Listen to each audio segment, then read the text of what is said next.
Stand ଭାବରେ ଏଠି ରହିଛି, କିନ୍ତୁ ଏଇଟା ଷ୍ଟାଣ୍ଡ ଷ୍ଟାଣ୍ଡ ମଧ୍ୟ ଏଠି ନାହିଁ। ଆପଣ ଚିନ୍ତା କରିପାରୁଥିବେ ଓଡିଶାର ଶୋଚନୀୟ ଅବସ୍ଥା। ଏ ଚିତ୍ରଟା ହାଣ୍ଡି ନିକଟରେ ଆମେ ଆସିଥିଲୁ, ଏମିତି ଜାଗାରେ ଆସି ପହଞ୍ଚିଛୁ ଯୋଉଟା କି କଥା କହିଲା ପରେ ବି ଆମକୁ ହସ ଲାଗୁଛି, ମଧ୍ୟ ଦୁଃଖ ଲାଗୁଛି।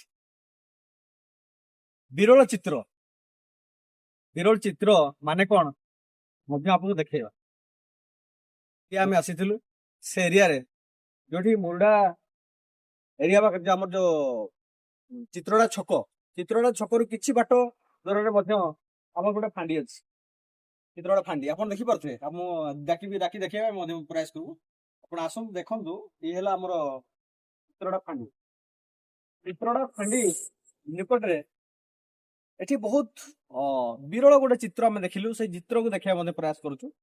ଦେଖନ୍ତୁ, ଏଠି ମଧ୍ୟ ଦେଖାଉଛି ଆପଣଙ୍କୁ, ମାନେ ସରକାରଙ୍କ ସିଚୁଏସନ ଏଭଳି ଶୋଚନୀୟ ଗତି କରୁଛି, ଯୋଉଠିକି ଡ୍ରମ୍ ଯୋଉ ମାର୍କେଟରେ ମିଳୁଛି ଡ୍ରମ୍ ଅଥବା କୋଉ କଣ୍ଟ୍ରାକ୍ଟର ମଧ୍ୟ କାମ କରୁଥିବ, ଏ ମଧ୍ୟ ଡୋନେଟ୍ କରାଯାଇଛି।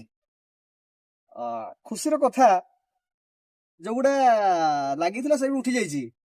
ମଧ୍ୟ ରାତିରେ ମଧ୍ୟ ଯୋଉ ବାଲି ଗାଡି ଆସୁଛି ରାତି ଅଧରେ, ତାକୁ ମଧ୍ୟ ଫିଙ୍କିଛନ୍ତି, କିନ୍ତୁ ଫାଟି ବି ଯାଇଛି। ଏଇଟା ଆମେ ଦେଖିପାରୁଥିବେ, ଏଠି ପୁରା ଫାଟି ଯାଇଛି। ପୁରା ଏ ସିଷ୍ଟମ ଦେଖୁଥିବ, ପୁରା ଫାଟି ଯାଇଛି। କାହିଁକି ନା ଇଏ ହେଲା ବିରଳ ଦୃଶ୍ୟ। ଚିତ୍ରଟା ଫାଣ୍ଡି ନିକଟରେ ଆଉ କିଛି ଦୃଶ୍ୟ ମଧ୍ୟ ଅଛି, ଆପଣଙ୍କୁ ମଧ୍ୟ ଦେଖାଉଛି।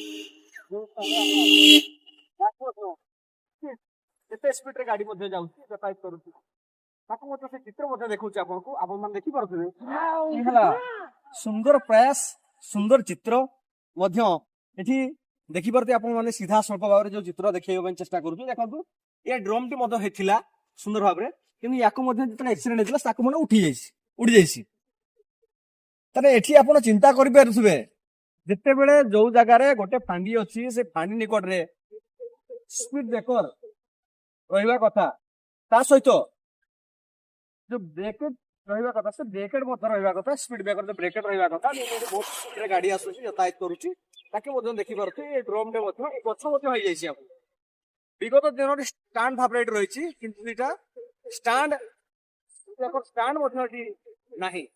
ଆପଣ ଚିନ୍ତା କରିପାରୁଥିବେ ଓଡିଶାର ଶୋଚନୀୟ ଅବସ୍ଥା। ଏ ଚିତ୍ରଟା ହାଣ୍ଡି ନିକଟରେ ଆମେ ଆସିଥିଲୁ, କ୍ୟାମେରାମ୍ୟାନ ଭାଇକୁ ଆମେ ଦେଖେଇବୁ।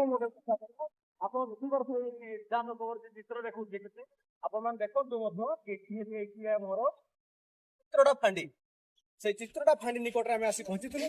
ଚିତ୍ରଟା ଫାଣ୍ଡି ଆପଣ ଦେଖିବେ ପୁରା ସ୍ପଷ୍ଟ ଭାବରେ କ୍ଲିୟର ଦେଖାଯାଉଛି, ଯୋଉଟା କି ଏଇଟା ମୟୂରଭଞ୍ଜ ଜିଲ୍ଲା ଲେଖା ହେଇଛି। ମୟୂରଭଞ୍ଜ ଜିଲ୍ଲା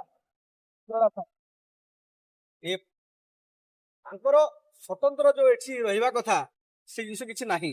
କାହିଁକି ଯେତେବେଳେ ବାଲି ଗାଡି ଆସେ, ସ୍ପିଡ ବ୍ରେକର ରହିଲେ ବାଲି ଗାଡିଟା ଯାଇପାରିବନି, ଅଟକିଯିବ। ସେଥିପାଇଁ ଏ ଦୃଶ୍ୟକୁ ମଧ୍ୟ ରଖାଯାଇଛି।